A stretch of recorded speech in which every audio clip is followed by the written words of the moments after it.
하나님 말씀 보겠습니다. 하나님 말씀은 사도행전 6장 1절에서 7절까지 보시겠습니다. 1절에서 7절까지 보시겠습니다. 6절까지만 보겠습니다. 사도행전 6장 1절에서 6절입니다. 제가 봉독하겠습니다. 그때에 제자가 더 많아졌는데 헬라파 유대인들이 자기의 과부들이 매일의 구제에 빠짐으로 히브리파 사람을 원망하니 12사도가 모든 제자를 불러 이르되 우리가 하나님의 말씀을 제쳐놓고 접대를 일삼는 것이 마땅하지 아니하니 형제들아 너희 가운데서 성령과 지혜가 충만하여 칭찬받는 사람 7을 택하라. 우리가 이 일을 그들에게 맡기고 우리는 오로지 기도하는 일과 말씀 사역에 힘쓰리라 하니 온 무리가 이 말을 기뻐하여 믿음과 성령에 충만한 사람 스데반과 또 빌립과 브로고르와 니가노르와 디몬과 바메나와 유대교에 입교했던 안디옥 사람 니골라를 택하여 사도들 앞에 세우니 사도들이 기도하고 그들에게 안수하니라. 아멘. 할렐루야. 우리 반갑습니다. 우리가 팬분들 같이 인사했으면 좋겠습니다. 참 잘 오셨습니다. 예배 시간에 입술을 열어서 말할 수 있는 기가 별로 없죠. 다시 한번 이야기했습니다. 옆에 분은 손을 잡아주시고 내 옆에 앉아주셔서 감사합니다. 혼자 있는 사람은 뒤를 돌아서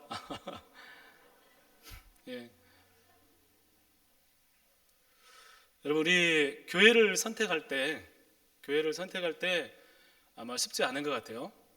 우리 청년들도 아마 이제 윗지방으로 이렇게 올라가고 흩어지면서 교회를 추천해달라는 그런 얘기가 이렇게 종종 들리게 됩니다. 여러분, 교회를 선택할 때 우리 교회에서도 이제 새 가족들이 많이 오시는데 다니는 교회들이 있어요. 어디 갔다가 또 어디 갔다가 돌아와서 이 교회가 좋겠다 그렇게 등록하는 경우가 참 많이 있습니다. 왜 그렇게 할까요? 좋은 교회를 선택하고 싶어서겠죠. 나한테 맞는 교회.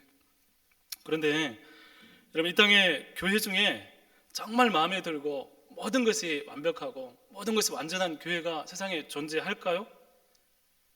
존재 안 해요? 그런 교회 있어요, 없어요? 있어요. 어디요? 이곳이죠. 이 교회가 그런 교회입니다. 많은 사람들이 완벽한 교회는 존재하지 않는다라고 이야기를 합니다. 실제로 이 시대 대표적인 복음주의 작가인 필립 얀시라는 작가가 있습니다. 그 필립 얀시가 교회를 떠난 적이 있다고 합니다. 그의 책 교회, 나의 고민, 나의 사랑이라는 책에서 이 필립 얀시는 교회의 위선이 자꾸 보였다고 해요. 교회가 위선적이고 불합리하고 뭔가 좀 세상과 맞지 않은 이런 혼자서 홀로 가는 그런 모습들을 바라보면서 이제 교회를 떠나서 교회를 안 다니게 됐다고 그래요. 그런데 그런 과정 가운데서 자기가 더욱 힘들어지더라는 거예요. 그리고 나서 그때 십자가의 성 요한의 이런 글을 보게 되었다고 합니다. 홀로 떨어진 고고한 영혼은 홀로 타는 석탄과 같다. 그 불길은 이제 식는 일만 남았다. 더 이상은 뜨거워지지 않는다. 말이 무슨 말이냐면 하나님의 사람으로 세워지고 살아가기 위해서는 반드시 공동체가 필요하다는 것입니다. 혼자서 나 혼자 깨끗하고 나 혼자 신앙생활을 하는 사람들은 절대로 그 이상 뜨거워지지 않고 계속 뜨거웠던 마음들이 식어져서 어느 순간에 믿음이 사라지게 된다는 것입니다.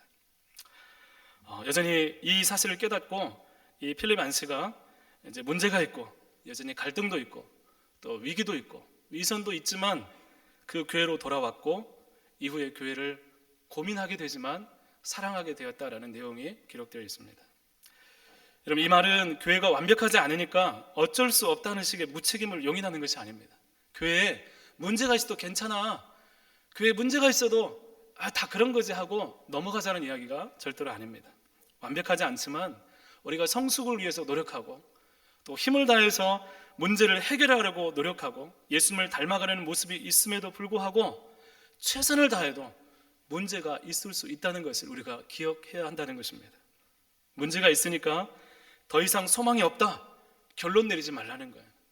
우리 젊은 세대들 가운데 교회를 보면서 세상에 수없이 많은 얘기를 들으면서 비판적인 시각으로 교회를 보기 시작하고 또 여러 가지 생각들로 교회를 바라보는 시각들이 있는데, 여러분 그 지점에서 결론을 내리지 않았으면 좋겠어요. 그 지점에서 교회가 소망이 없어요. 그 지점에서 문제가 있었기 때문에 나는 교회를 떠날 수밖에 없다라고 결론 내리지 않았으면 좋겠습니다. 문제가 있어도 어떻게 해결되느냐, 어떻게 이 문제가 하나님께서 이걸 다루시느냐, 여기에 따라서 여전히 소망은 교회에 있다는 것입니다.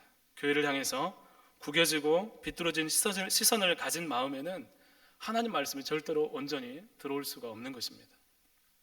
오늘 말씀에 성령이 충만한 초대교회, 성령이 가장 강하게 역사했던 초대교회에 오늘 말씀에 보면 그 교회에서도 문제가 생겼습니다. 문제가 발생하고 있습니다. 외부적으로는 굉장히 강력한 성령 공동체여서 굉장히 확장이 되고 사람들이 많이 모여들었는데, 그 안을 들여다보니 내적으로 지난주에 봤던 아나니아와 삽비라의 문제가 생겼고, 또 오늘 말씀에는 구제 사역으로 인해서 히브리파와 헬라파 유대인들이 갈등이 나타나고 있습니다.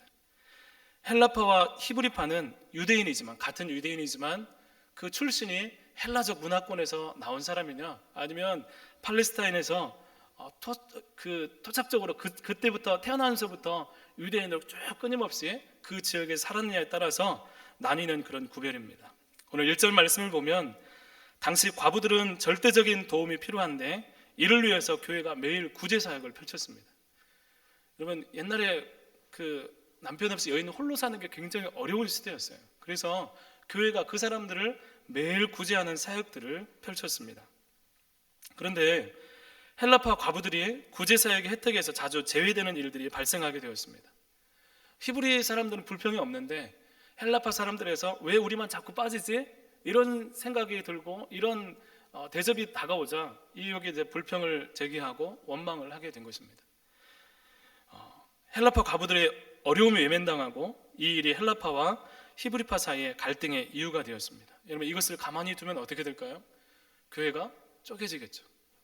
맨 처음 교회가 탄생이 되었는데 이 문제로 인해서 교회가 나뉘어질 수도 있어요. 예수님께서 하나 되게 하셨는데 이 일 때문에 그 교회가 산산조각 날 수도 있어요. 여러분, 교회에서 차별당하고 소외당한다고 느껴지면 여러분 마음이 어떨까요? 다른 곳에서 그런 대접 받는 것보다 더 서러울 것 같아요. 그렇죠? 아닌가요? 그래요? 여러분, 교회 의지하고 교회에서 마음을 다해서 뭔가 기대하며 나왔는데, 교회 사랑이 많다면서 한번 기대하며 나왔는데 오히려 차별당하고 또 그런 일이 있으면 상처를 받게 되고, 또 그런 마음이 들 때 말씀도 어떤 것도 들어오지 않을 때가 참 많이 있습니다. 다양한 사람들이 모여서 교회가 되었기 때문에 말 한마디 때문에 행동 하나에 상처받고 공동체에서 마음이 멀어지거나 자취를 감추는 경우도 굉장히 많이 있습니다. 그런데 우리 사랑하는 청년 여러분, 우리 성도 여러분, 여러분 가운데 절대로 상처가 여러분을 움직이는 동력이 되지 않았으면 좋겠습니다. 어떤 원망이 여러분의 삶을 결정하는 이유가 되지 않았으면 좋겠습니다. 상처가 있어도, 원망이 있어도 그것으로 결정하는 것이 아니라 그것을 넘어서 그 안에 또 그것을 뚫고 그것들을 해결하고 치유하시는 하나님의 그 손길과 은혜 가운데 결정되는 삶이 될 수 있었으면 좋겠습니다. 어떻게 해야 될까요? 오늘 이런 상황에서 사도들은 중요한 원칙을 통해서 이 문제를 해결하는 모습을 볼 수 있습니다. 첫 번째로 말씀과 기도라는 가장 중요한 원칙을 그 공동체에 제시하고 있습니다. 우리 2절 말씀입니다. 2절 말씀 같이 한번 읽어보겠습니다. 시작. 12사도가 모든 제자를 불러 이르되 우리가 하나님의 말씀을 제쳐놓고 접대를 일삼는 것이 마땅하지 아니하니, 4절 말씀 읽겠습니다. 우리는 오로지 기도하는 일과 말씀 사역에 힘쓰리라 하니. 아멘. 그럼 사도들은 지금 구제의 문제, 지금 불공평한 분배 문제에 대해서 이것을 해결해야 되는 그런 상황을 지금 마주하고 있습니다. 빨리 문제를 해결을 해야 돼요. 어떻게 분배를 할 것인지, 누가 또 이것들을 어떻게 하면은 헬라파 사람들의 어떤 불평이 사라질 것인지, 여기에 대한 대책을 세워야 합니다. 어떻게 해결하는 게 맞습니까? 많은 교회들에서 문제가 생겼을 때 그 문제 자체에만 집중하는 경우가 참 많이 있습니다. 계속 문제가 생기면 좋은 일이어도 그래서 그만두는 쪽을 택하는 경우가 참 많이 있어요. 여러분, 좋은 의도로 했는데 나쁜 결과가 계획 생겨요. 야, 그거 하지 맙시다. 문제가 생기지 하지 맙시다. 이런 선택을 하게 되는 것입니다. 때로는 화해가 안 되면 분열이 생기고 마음이 맞는 사람들끼리 다시 뭉쳐서 또 찢어져서 그렇게 계속 그렇게 그것이 당연한 것처럼 살아가는 일들이 일어납니다. 일반적으로 이 문제를 해결하기 위해서는 헬라파 사람들을 달래면서 우선권을 두는 지극히 상식적인 해결을 선택할 것입니다. 여러분, 누가 불평이 있어요? 그럼 그 사람이 집중하고 그렇게 나가겠죠. 그런데 오늘 사도들은 이와 같은 해결이 먼저가 아니라 말씀과 기도에 전념하겠다는 선택을 하게 됩니다. 사도들이 보았을 때 교회에 이런 문제가 생긴 것, 이 문제의 배경이 말씀을 제쳐놓고 구제하는 일에 집중했기 때문에 이런 일이 생겼다고 사도들이 진단을 하게 된 것입니다. 그것이 원인이라고 생각을 한 거예요. 이 문제가 왜 생겼는가? 이런 원망이 왜 생기는가? 이런 불공평이 왜 생기는가? 하나님의 말씀이 기도가 사람을 변화시키고 교회를 교회되게 한다는 절대적인 원칙이 소홀해진 거예요. 사도들이 이야기합니다. 오늘 우리가 하나님의 말씀을 제쳐놓고 구제하는 일에, 접대하는 일에 일삼는 것이 마땅하지 아니하다. 정말 이 원칙에서 벗어나서 사역이 이루어졌다는 것을 이야기하는 것입니다. 교회가 해야 되는 일이 무엇인가? 좋은 일을 해야겠죠. 사회적으로도 많은 사람들이 공헌도 하고 좋은 인상을 심어주고 사회 봉사도 해야 됩니다. 그런데 그것 때문에 말씀과 기도에서 멀어지면 교회가 하나님과 상관 있는 지점이 어디일까요? 여러분, 우리 그리스도인들 가운데 기도와 말씀이 빠진 상태에서 신앙생활을 한다면 과연 하나님은 우리에게 만나주는 지점이 어느 부분입니까? 기도와 말씀이 빠진 자리에 아무리 하나님께 나가려고 해도 되어지지 않는 거예요. 청년부에서 가장 중요한 사역이 무엇입니까? 여러분, 기도와 말씀이에요. 예배이고 하나님과의 관계입니다. 여러분, 다른 무엇보다도 이것이 가장 중요한 사역들이에요. 이것이 세워질 때 다른 문제들에 대해서 대하는 태도가 달라지고 마음이 달라지는 거예요. 내 안에 불평이 생겼어요. 내 안에 근심하고 참지 못하는 일이 생겼어요. 그런데 하나님 말씀을 통해서 하나님의 음성을 들으면서 그 문제를 어떻게 할지에 대해서 다른 선택들이 우리 가운데 주어지게 되는 것입니다. 말씀과 기도는 오직 말씀과 기도하면서 구호를 외치는 것이 아니라 하나님을 알고 만나고 우리 안에 하나님이 중심이 되는 가장 중요한 통로가 되는 것입니다. 문제가 생겨서 길이 없어서 갈팡질팡하는 것이 아니라 내가 믿는 하나님의 말씀을 통해서 기도를 통해서 길을 찾게 되고, 하나님께서 이렇게 하라고 말씀하시는구나. 우리 가운데 그 하나님의 음성과 메시지가 있으면서 그것 붙들고 가는 것이 신앙생활이고, 그래서 기도와 말씀이 너무나 중요한 것입니다. 여러분, 고시촌인 신림동, 서울대에 있는 그 신림동 그쪽에 고시생들을 위한 아름다운 교회라는 교회가 있습니다. 학원과 지하에 자그마하게 개척했었습니다. 지금 굉장히 많이 커졌습니다. 학원과 그 고시생들을 대상으로 이제 고시 공부를 하면서 신앙을 지킬 수 있도록 물신양면으로 도왔다고 합니다. 여러분, 사시 공부를 해요.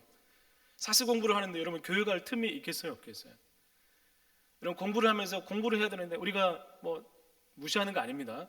뭐 작은 시험을 보더라도 그걸 보려고 막 하면서 우리 중고등부 이렇게 보면은 중간고사 보면 싹 출석률이 빠지고 이런데 고시 공부를 하고 있어요.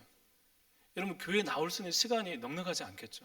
그런데 이 교회에서 목사님이 매일같이 그 사람 초청해서 밤을 새서 공부하는 피곤한 그 수험생들이지만 신앙을 우선시하도록 셀모를 만들고 양육을 하고 하나님 중심으로 살아가고 성경 공부를 지키고 정말 힘든 공부를 하는 목적이 이 공부 자체에 있는 것이 아니라 하나님의 영광을 위했다라고 하는 것들을 끊임없이 이야기하면서 함께 모여서 기도했다고 합니다.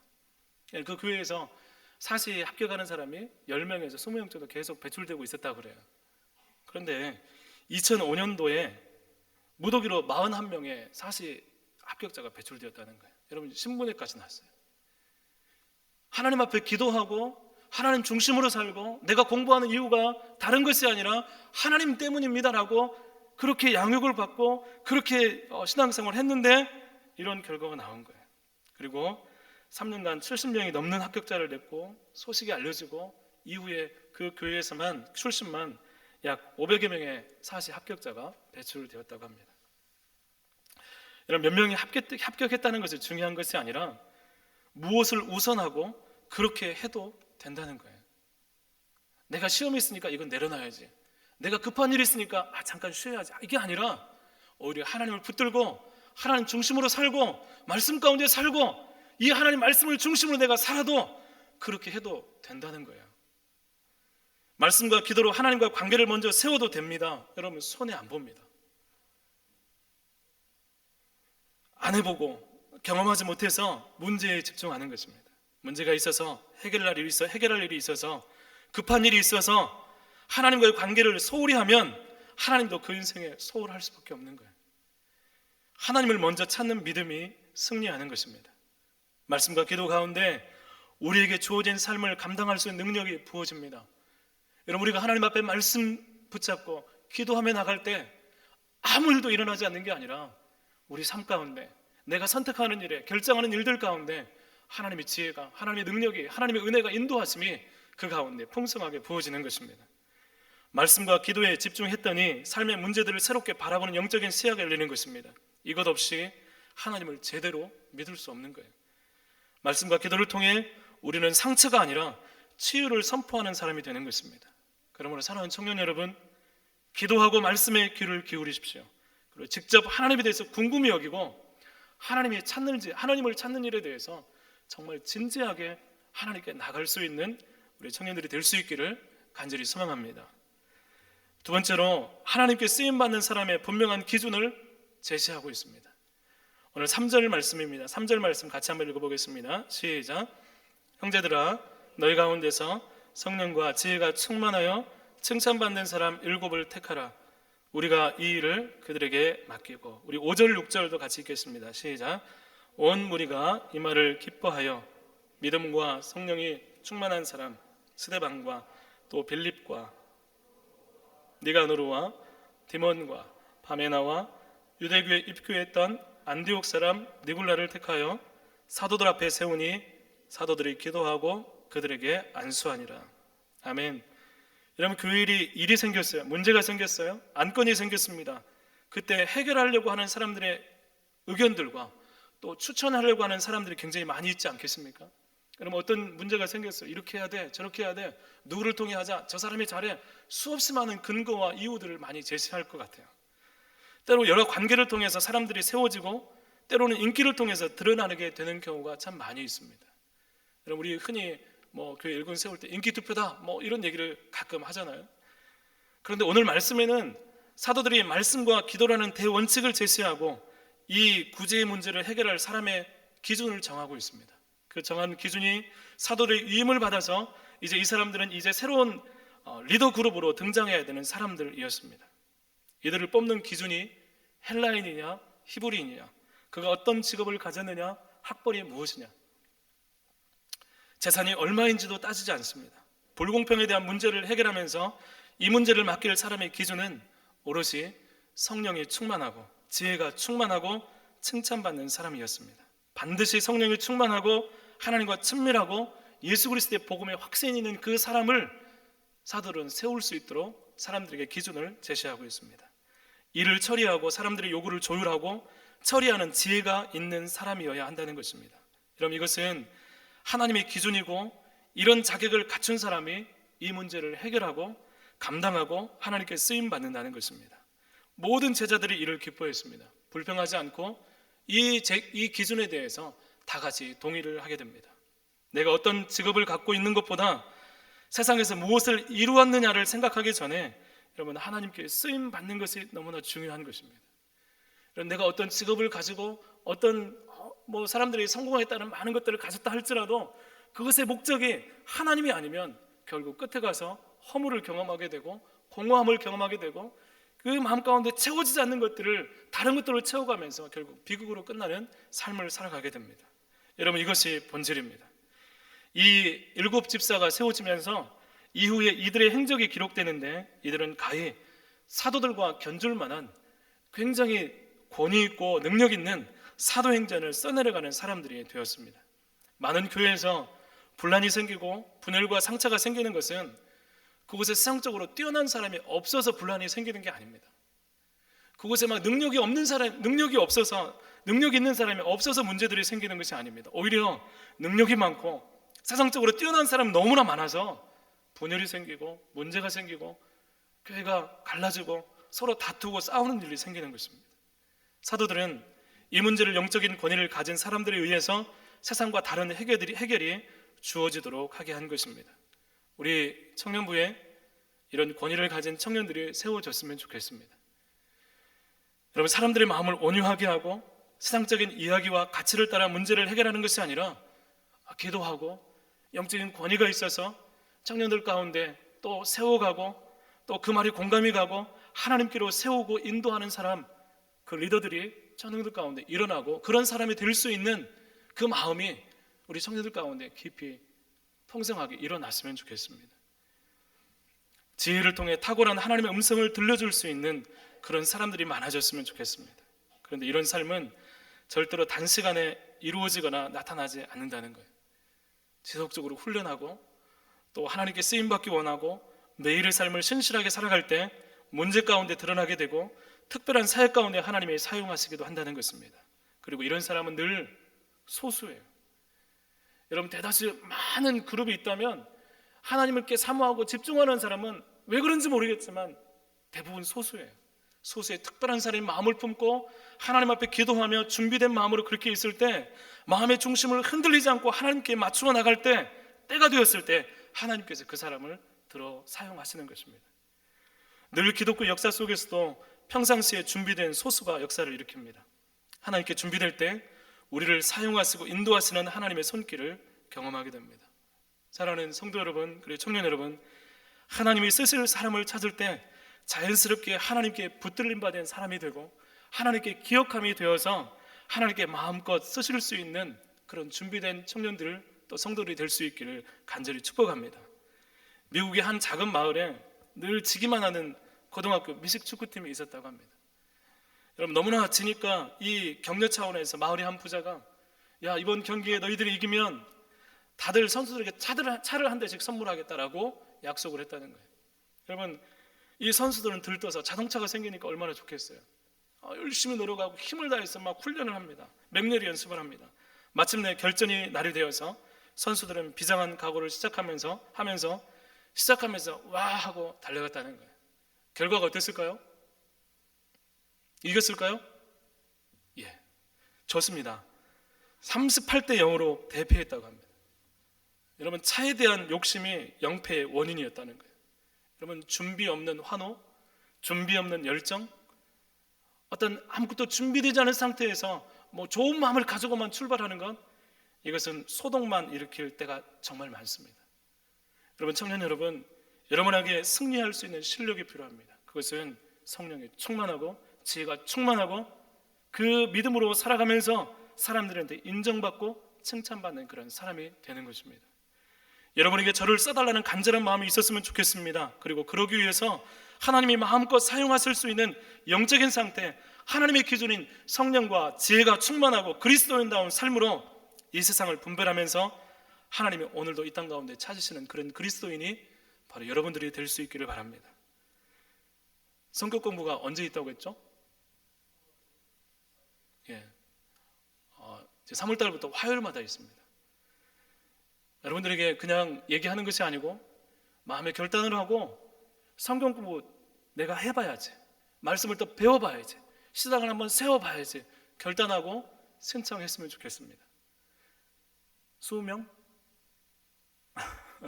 20명 이상 이런 신청했으면 좋겠고, 또 기도 모임, 토요일날 기도 모임이 있는데 함께 나와서 기도하고 하나님 앞에 내 길을 묻기도 하고 내 영적인 상태를 점검도 하고 함께 교제하면서 믿음 안에서 하나가 되는 그런 모습들이 우리 가운데 있었으면 좋겠습니다. 이렇게 했을 때 어떤 일이 일어납니까? 우리 읽지 않았지만 7절 말씀입니다. 제가 읽겠습니다.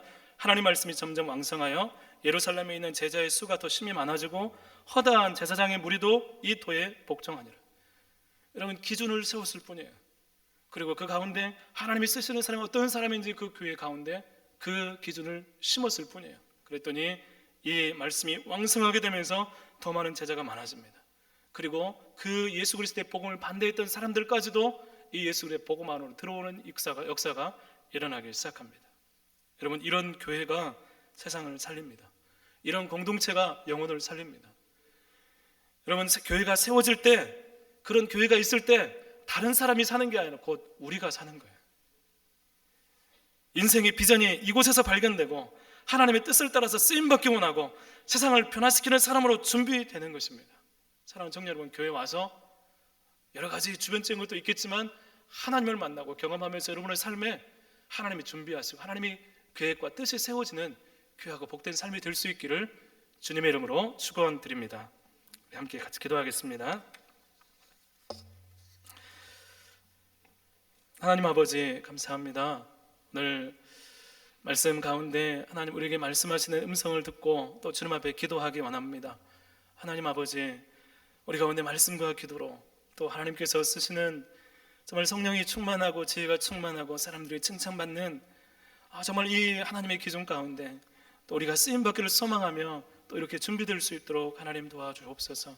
하나님, 세상이 어떠하든지 우리는 그렇게 하나님께 쓰임받는 사람이 되기 위해서 오늘도 주님 앞에 나아가며 하나님께 훈련되기를 소망하며 준비되는 사람이 될 수 있도록 인도하여 주옵소서. 예수님 이름으로 기도드립니다. 아멘.